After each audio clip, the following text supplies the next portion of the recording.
দুনিয়াতে চলতে গেলে অনেক দুঃখ কষ্ট হয় না? যারা ঈমান নিয়ে চলে ওদের দুঃখ কষ্ট বেশি হয়। তা আল্লাহ বলছেন টেনশন করো না, কষ্ট পেও না, তোমার রব তোমাকে ছেড়ে দেননি। ওয়ালা সাউফা ইউতিকা রাব্বুকা ফাতারদা, তোমার রব তোমাকে শীঘ্রই দান করবেন আর তুমি সন্তুষ্ট হয়ে যাবে।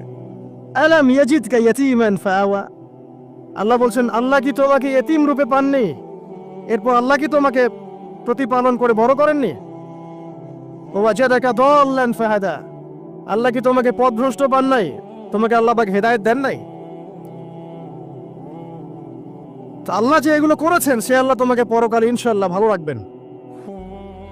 ফাআম্মাল ইয়াতীমা ফালা তাকহার, তো তুমি এতিমদের প্রতি কঠোর হয়ো না। ওয়াম্মাস সাইলা ফালা তানহার, কেউ চাইলে তার হাতকে খালি ফিরিও না, ধমক দিও না। ওয়াম্মা বিনিআমাতি রাব্বিকা ফাহাদ্দিস, তোমার রবের এই সমস্ত নিয়ামতগুলো তুমি মানুষের কাছে বর্ণনা করতে থাকো। এর পরের সূরার দিকে খেয়াল দেখবেন, সূরা আলাম নাশরাহ লাকা সাদরাক, মনে হয় দুটো একটা আরেকটার সাথে পেয়ার। আলাম নাশরাহ লাকা সাদরাক, আমি কি তোমার হৃদয়কে প্রশস্ত করে দেই নাই? ওয়াদানা আনকা ওয়িজরাক, তোমার বোঝাগুলো হালকা করিনি? কাকে বলছেন এগুলো আল্লাহ পাক? রাসূলুল্লাহ সাল্লাল্লাহু আলাইহি ওয়াসাল্লামকে। তো যে মানুষটা জান্নাতে যাবে নিশ্চিত, এবং যিনি জান্নাতের দরজা না খুললে জান্নাতের দরজা কারোর জন্য খোলা হবে না, যে মানুষটা হচ্ছে ভদ্র, স্মার্ট, বিচক্ষণ, কোনো মানুষ পৃথিবীতে নাই। সকল ধর্মের মানুষ মানে এটা। কিছু আছে শয়তান, মানুষ টুপি শয়তান, এরা মানে না, বাট দেখবেন ম্যাক্সিমাম মানুষই মানে, হোক সে ইহুদি বা খ্রিস্টান বা হিন্দুইজম বা মুসলিমরা তো মানেই, সবাই মানে। মুহাম্মদ সাল্লাল্লাহু আলাইহি ওয়াসাল্লামের মতো স্মার্ট, বিচক্ষণ, ভদ্র, সুচরিত্রের মানুষ পৃথিবীতে কোনোদিন আসেও নি, আসবেও না। সেই নবীর জীবনটা আপনি পড়ে দেখবেন, আর রাহিকুল মাকতুম বইটা, যে চড়াই আর উতরাই, খালি দুঃখ, কষ্ট, যন্ত্রণা, লাঞ্ছনা, কন্টিনিউয়াসলি। আমাদের নবী সাল্লাল্লাহু আলাইহি ওয়াসাল্লাম তো 1 মাস শান্তিতে ঘুমানো নাই নবী হওয়ার পরে। যখন তিনি মারা যান, ফাতিমা রাদিয়াল্লাহু আনহার কথা মনে আছে না? কানে কানে কি জানি বললেন। তখন আমাদের নবী একটা কথা বলেছিলেন, আমি এই বয়সে এসে কথাটা বুঝি, মাদ্রাসা লাইফে, ইউনিভার্সিটি লাইফে বুঝিনি। নবীজি বলেছিলেন তার মেয়েকে, ফাতিমা রাদিয়াল্লাহু আনহা তার কষ্ট দেখে কান্নাকাটি শুরু করলেন। আমাদের নবীজি তাকে কাছে ডেকে বললেন কানে কানে যে কি জানি একটা বললেন, তারপর ফাতিমা রাদিয়াল্লাহু আনহা চুপ করে গেলেন। তো পরে জিজ্ঞাসা করা হলো কি বলেছিলেন, তিনি বললেন আল আব্বাজান বলেছেন আজকের পর তোমার আব্বার কোনো কষ্ট থাকবে না, আর তুমি আমার পরিবারের মধ্যে সবার আগে আমার সাথে সাক্ষাৎ করবে। এই যে আজকের পর আমার আব্বার আর কোনো কষ্ট থাকবে না, এর মানে বোঝেন, মানে সারাটা নববী জীবন কত যে কষ্ট নবী সাল্লাল্লাহু আলাইহি ওয়াসাল্লামকে সহ্য করতে হয়েছে। আজকে জান্নাতে যাওয়ার দিন, আজকে আর তোমার আব্বার কোনো কষ্ট থাকবে না। এই মানুষটার যদি এই অবস্থা হয় তাহলে আমরা কি? আল্লাহ পাক সেই মানুষটাকে এই সূরা দুটো শোনাচ্ছেন, আমি কি তোমাকে এতিম পাই নাই, তোমাকে পথভ্রষ্ট পাই নাই, হেদায়েত দেই নাই, ভরণ পোষণ করিনি, আমি আল্লাহ তোমাকে ছেড়ে দেই নাই, শীঘ্রই তোমাকে দান করব, হ্যাঁ, তোমার বোঝাকে আমি হালকা করিনি। ফাইন্না মাআল উসরি ইউসরা, ইন্না মাআল ইউসরি ইউসরা, কষ্টের সাথেই স্বস্তি আছে, নিশ্চয়ই কষ্টের সাথেই স্বস্তি আছে। ফাইদা ফারাগতা ফানসাব ওয়া ইলা রাব্বিকা ফারগাব, যখন তুমি অবসর পাবে তখন তোমার রবের দিকে একনিষ্ঠ হও। এটাই বলতে চাচ্ছি আমি আপনাদেরকে, যে আমাদের উচিত শুধু আল্লাহর দিকে একনিষ্ঠ হওয়া, দুনিয়াকে ভালো না বাসা, কিচ্ছু না দুনিয়াটা। আমার চেয়ে ভালো আপনারা এটা জানেন না, কিচ্ছু না দুনিয়াটা, মানে মুহূর্তে ডিজাস্টার হয়ে যেতে পারে। আর যাদেরকে নিয়ে এই দুনিয়া, আমাদের মা বাবা, ভাই বোন, আত্মীয় স্বজন, স্ত্রী সন্তান, এরা সবাই যে যার হক চাচ্ছে, তাদের হক দিয়ে দেন, আপনি খুব ভালো, দিতে পারবেন না আপনি ভালো না। সারাটা জীবন করতে থাকেন, দেখবেন একদিন দিতে পারেন নাই, সে আপনাকে চিনবে না। নবী সাল্লাল্লাহু আলাইহি ওয়াসাল্লাম বলেননি কথাগুলো? জাহান্নামে যাওয়ার কারণ এগুলো উল্লেখ করেন নাই? কিসের আত্মীয় আর কিসের আপনজন আর কিসের অফিসের বস আর কিসের কি, সবাই সবার স্বার্থ নিয়ে পড়ে আছে। শুধু একজন সত্তা আপনার কাছে স্বার্থ চায় না, সে কে? আল্লাহ পাক। এটা যদি বুঝতে পারেন তাহলে দেখবেন মনটা আল্লাহর দিকে নরম হয়ে যাবে। আর মুসলিমদের এখন এই মানসিক আত্মশুদ্ধিটা বেশি দরকার। আমরা কেন যেন অস্থির জাতি হয়ে গেছি এখন, একটা মানসিকভাবে শান্তি নেই আমাদের মধ্যে। খেয়াল করে দেখবেন সারা দিন দুশ্চিন্তা, দুর্ভাবনা, পেরেশানি। নামাজে আসি তাও মনে হয় যত তাড়াতাড়ি নামাজ শেষ করতে পারলে বাস। 5 মিনিট 4 রাকাত নামাজ, আর ইমাম যদি ভুলে 10 মিনিট পড়ায় তো চাকরি নট। খতিব খুতবা দিবে 30 মিনিট ঘড়ি ধরে বলে দিবে, ভুলে যদি 10 মিনিট বেশি দিয়ে ফেলছে, আজকে আসছেন ভালো কথা, হাদিয়া নিয়ে যান, পরের দিন আর আসেন না। অস্থির। অস্থিরতার কারণ দুনিয়ামুখিতা, আল্লাহ থেকে দূরে থাকা। অস্থিরতার কারণ কোরআন থেকে দূরে থাকা। অস্থিরতার কারণ নিয়মিত সুন্নাহর উপর আমল না করা, ডেইলি জিকির আজগারগুলো না করা, ডেইলি কোরআন তেলাওয়াত না করা, হাদিস অনুবাদ সহ না পড়া, দিনের জ্ঞান চর্চা না করা, দিনী হালাকাগুলোর মধ্যে না বসা। অস্থিরতার অনেক কারণ, টাকা পয়সার পিছনে ছোটা, বাড়ি গাড়ি স্ট্যাটাসের পিছনে ছোটা, এবং এই লোভ, এই লালসা আপনাকে স্থির থাকতে দিবে না। অস্থিরতার কারণ এই যে আমরা বলি মেটেরিয়ালিজম, আমরা বলি বস্তুবাদিতা, এগুলো অস্থিরতার কারণ। এগুলো কখনো আপনাকে স্বস্তি দিবে না। আপনি যত দৌড়াবেন দুনিয়ার পিছনে, দুনিয়া আপনার থেকে তত পালাতে থাকবে। আর আল্লাহ পাক বলেছেন, হে আদম সন্তান, আমার ইবাদতের জন্য সময় বের করো, আমি তোমাকে 2টা জিনিস দিব। 1 নাম্বার, তোমার হাতকে আমি সচ্ছলতা দিয়ে ভরে দিব, আর 2 নাম্বার, তোমার সমস্ত অভাব আমি দূর করে দিব। যে ব্যক্তি আল্লাহর জন্য সময় দেয়, আল্লাহর জন্য বাঁচে, আল্লাহর জন্য মরে, সব কাজ আল্লাহর সন্তুষ্টির জন্য করে, দেখবেন ও মনের মধ্যে শান্তি আছে। হয়তোবা তার 5 তলা 10 তলা বাড়ি নাই, BMW নাই, সুজুকি জিক্সার নাই, তারপরে দেখবেন সে অনেক শান্তিতে আছে, কারণ তার মনের মধ্যে একটা প্রশান্তি কাজ করে। আর যে ব্যক্তির মধ্যে দেখবেন আল্লাহর কনসিয়াসনেস নাই, ইবাদত নাই, কোরআন সুন্নাহ এগুলো কিচ্ছু নাই, দুনিয়ার সব আছে, দেখবেন ব্যাংক ব্যালেন্স, টাকা পয়সা, মনে শান্তি নাই। হাদিসটা খুব ভালো করে শোনেন। রাসূলুল্লাহ সাল্লাল্লাহু আলাইহি ওয়াসাল্লাম বলেছেন, যখন আমার উম্মত এই 15টা পাপে লিপ্ত হবে, এই 15টা পাপে লিপ্ত হবে, তখন তাদের উপর আল্লাহর পক্ষ থেকে আযাব এবং গজব আসতে শুরু করবে। হাদিস আসলে অনেক আছে, কিন্তু সবগুলো বলার সময় থাকবে না, আমি মূল কয়েকটা বলছি, এগুলোর মধ্যে সব করে যাবে ইনশাআল্লাহ। যখন আমার উম্মত এই 15টা কাজ করবে, তখন তাদের উপর আল্লাহর পক্ষ থেকে আযাব এবং গজব অবধারিত আসবে। 1 নাম্বার পাপ যখন এই উম্মতের মানুষ করবে, যখন তারা গনিমতের মালকে ব্যক্তিগত সম্পদ মনে করবে। গনিমতের মাল বোঝেন? রাষ্ট্রীয় সম্পদ, পাবলিক প্রপার্টি, এটাকে যখন মানুষ ব্যক্তিগত সম্পদ মনে করে ব্যবহার করা সম্পদ, এটা কি মিল পাওয়া যায়? আচ্ছা। 2 নাম্বার, যখন কারো কাছে আমানত রাখা হবে, আমানত, এবং সে এটাকে ব্যক্তিগত সম্পদ মনে করবে। বুঝতে পারছেন? আমানত রেখেছে, এটা খেয়ানত না করাটাই কর্তব্য, কিন্তু এটাকে যখন ব্যক্তিগত সম্পদের মতো মানুষ ইউজ করবে, শেষ করে ফেলবে, নষ্ট করে ফেলবে, তখন আল্লাহর আযাব আসবে। 3, যখন মানুষ যাকাত আদায় করাটাকে জরিমানা মনে করবে, যাকাত দিতে চাইবে না, যাকাতটাকে জরিমানা মনে করবে। কি সমস্যা, কি বার্ডেন, যাকাত আবার দেওয়া লাগে কেন? আমরা তো ট্যাক্স দেই, যাকাতকে মানুষ জরিমানা মনে করবে। একটু চিন্তা করে দেখবেন যে বাংলাদেশে কত % মুসলিম নামাজ পড়ে আর কত % মুসলিম যাকাত দেয়। শুধু যাকাতের টাকাগুলো যদি আমরা একত্রিত করতে পারতাম, বড় বড় মেগা প্রজেক্ট করা সম্ভব ছিল, অনেক বড় বড় প্রজেক্ট করা সম্ভব ছিল, অনলি যাকাতের টাকা দিয়ে। আর যাকাতের টাকা 1 বছরে শেষ হয়ে যায় না, পরের বছর আবার ঘুরে আসবে। ঠিক আছে, ইসলামিক ইকোনমিক্সের বেসই হলো যাকাত। এটা নিয়ে আমরা ইনশাআল্লাহ আরেকদিন কথা বলবো। 4 নাম্বার, যখন স্বামী, সমাজের স্বামী যারা আছে, এরা স্ত্রীদের আঁচল ধরে থাকবে। বুঝতে পারছেন? স্বামী স্ত্রীর আঁচল ধরে থাকবে, মানে স্ত্রী অনুগত, স্ত্রী যা বলবে তাই। আচ্ছা, গায়রত নাই, মানে স্বামী পুরুষত্বের গায়রত নাই। 5 নাম্বার, যখন সন্তান মায়ের অবাধ্য হয়ে স্ত্রীর খেদমত করা শুরু, যখন সন্তান মাকে দেখবে না, স্ত্রীকে দেখ, পাচ্ছেন মিল সমাজে? আচ্ছা। 6 নাম্বার, যখন বাবার পরিবর্তে পিতা, বাবার পরিবর্তে মানুষ বন্ধুদেরকে সম্মান করা শুরু করবে, বাবাকে সম্মান করবে না, ফ্রেন্ড সার্কেলকে সম্মান করবে। সুবহানাল্লাহ। এরপরে আসেন 7, যখন, আমার কথা রাগ করেন না, এটা হাদিসে আছে, যখন সমাজের নিকৃষ্ট মানুষদেরকে নেতৃত্ব দেওয়া হবে, এটা হাদিসে আছে। সমাজের নিকৃষ্ট মানুষকে যখন নেতৃত্বের আসনে বসাবে মানুষ, তখন সমাজে আল্লাহর গজব আসবে। হাদিস তিরমিজি 2211 নম্বর। এরপরে 8, নবী সাল্লাল্লাহু আলাইহি ওয়াসাল্লাম বলছেন যখন কোনো ব্যক্তিকে সম্মান করা হবে তার টর্চার থেকে বাঁচার জন্য, যখন কোনো মানুষের সম্মান করা হবে তার শাস্তি থেকে বাঁচার জন্য, মানে মানুষ মন থেকে সম্মান আসছে না, ভয়ে আপনি সম্মান পাচ্ছেন। এই অবস্থা যখন আসবে তখন আল্লাহর আযাব আসবে। তারপরে নয়, যখন মসজিদের মধ্যে দেখবেন অনেক মসজিদ আছে বাংলাদেশে, মসজিদের মধ্যে হট্টগোল বেড়ে যাবে, মসজিদের মধ্যে হট্টগোল বেড়ে যাবে, আর মসজিদগুলো হবে চাকচিক্যময়, হেদায়েত উঠে যাবে।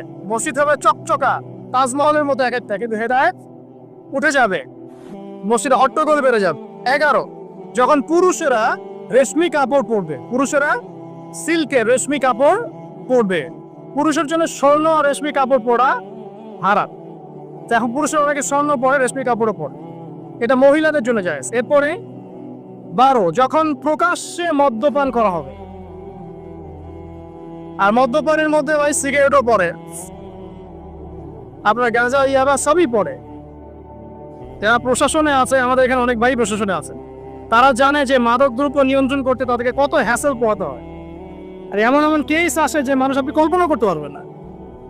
যে আমি একবার বলেছিলাম যে এমন একটা যুগে আমরা বাস করছি যে এমন পাপ মানুষ করছে এখন, যা না কোনো চোখ দেখেছে, না কোনো কান শুনেছে, না কোনো মন কল্পনা করেছে, এমন পাপ করছে মানুষ। যখন প্রকাশ্যে মদ্যপান করা হবে, এবং লাস্টের 2টা হচ্ছে 13, যখন বাদ্যযন্ত্রের সংখ্যা বেড়ে যাবে, বাদ্যযন্ত্রের চর্চা বেড়ে যাবে, এবং সর্বশেষ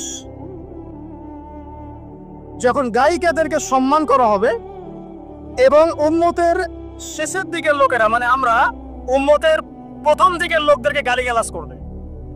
বুঝতে পারলেন?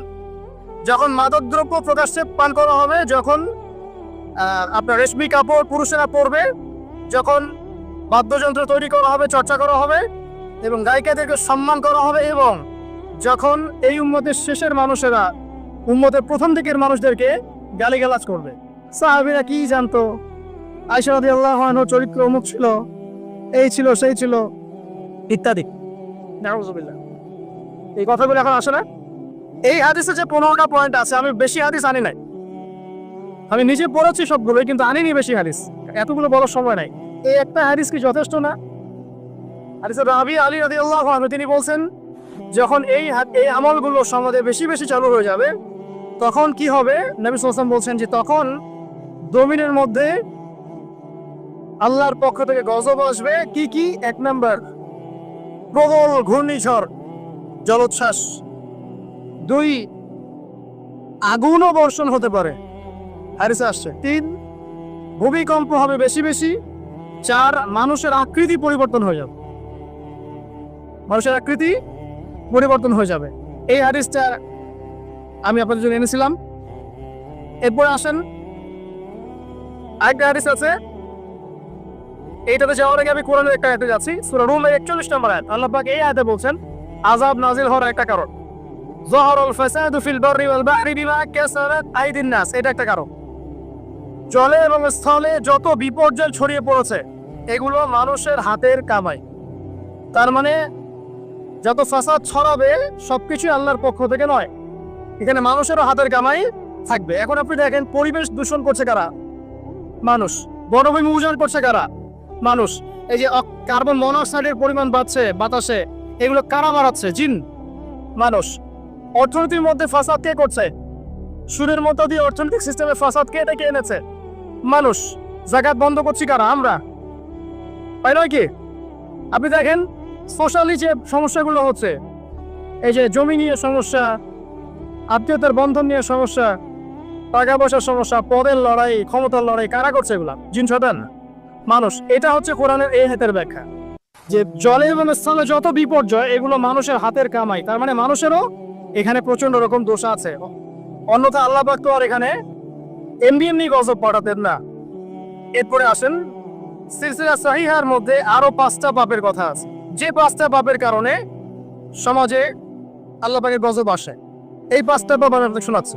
হাদিস নাম্বার এটা হচ্ছে মিশকাতের 5370, সহিহার 106 107 পৃষ্ঠায়। 1 নাম্বার, নবী সাল্লাল্লাহু আলাইহি ওয়াসাল্লাম বলছেন, যখন এই উম্মতের মধ্যে ব্যভিচার ছড়িয়ে পড়বে, যখন এই উম্মতের মধ্যে ব্যভিচার, তো বোঝেন জেনা ব্যভিচার ছড়িয়ে পড়বে, যেটা এখন রন্ধ্রে রন্ধ্রে জেনা ব্যভিচার, ঘরে ঘরে জেনা আর ব্যভিচার আর পরকীয়া চলছে।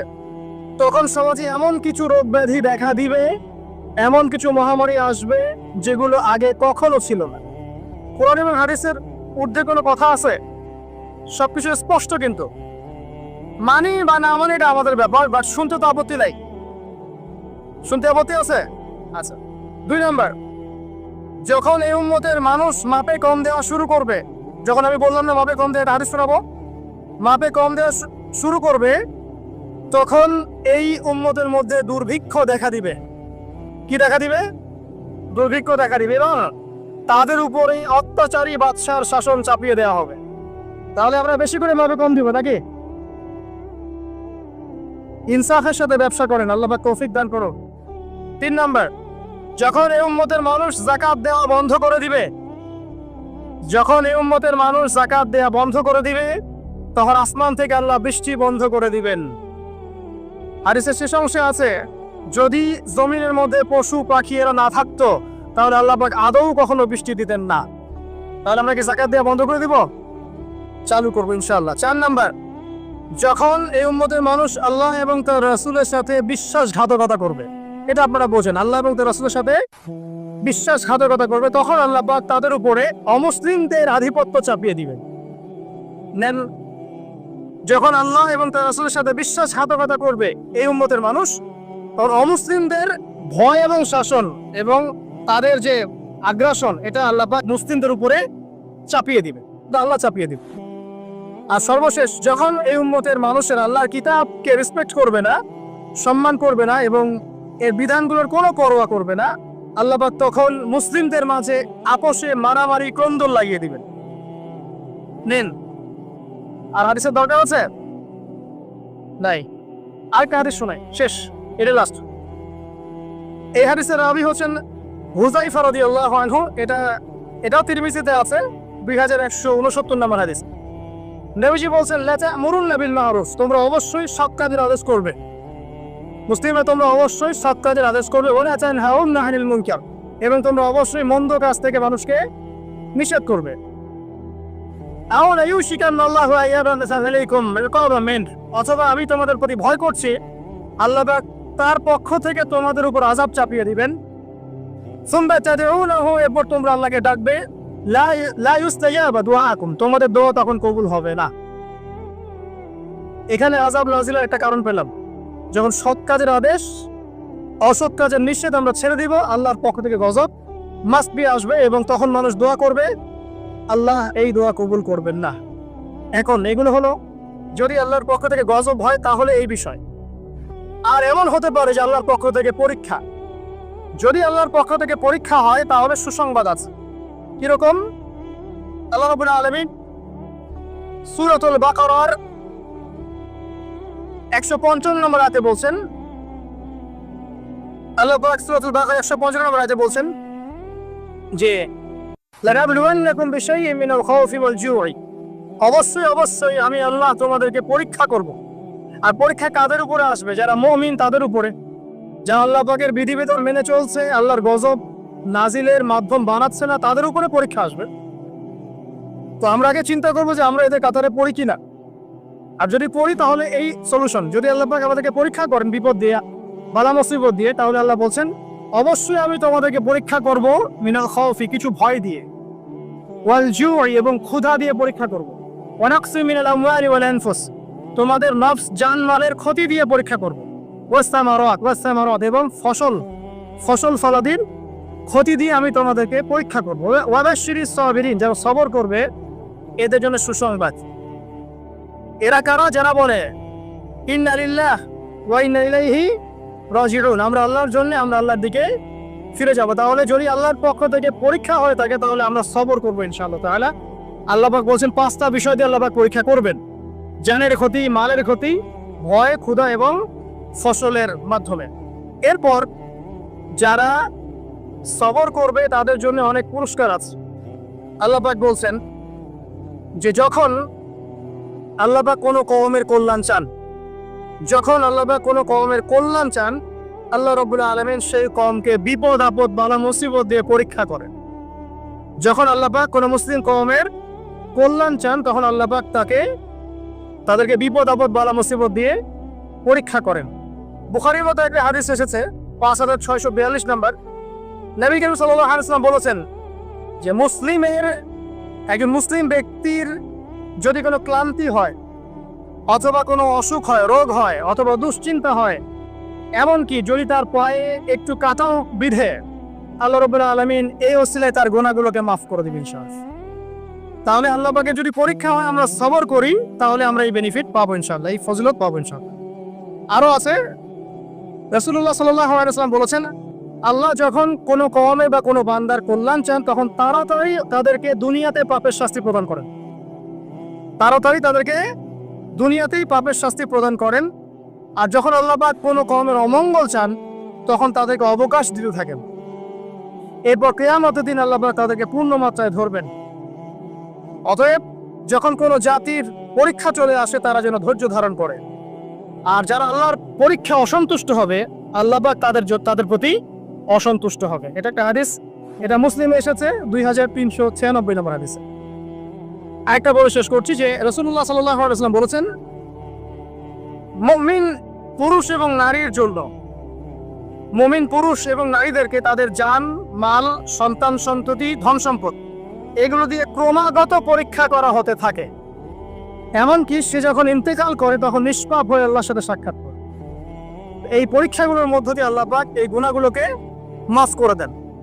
তো আমরা আশা করি যে আল্লাহ রাব্বুল আলামিন আমাদের উপরে গজব পাঠাবেন না যদি আমরা আল্লাহ পাকের সাথে শিরক না করি, আমরা যদি অত্যাচার না করি, জুলুম না করি, ফাসাদ না ছড়াই, মাবে কম না দেই, আমরা যদি আমাদের খেয়ানত না করি, আমরা যদি আল্লাহ এবং তার রাসূলের বিধিবিধানগুলো মেনে চলে, ইনশাআল্লাহ তাআলা আল্লাহ পাক আমাদের উপরে গজব পাঠাবেন না। তখন আমরা পরীক্ষায় পড়তে পারি।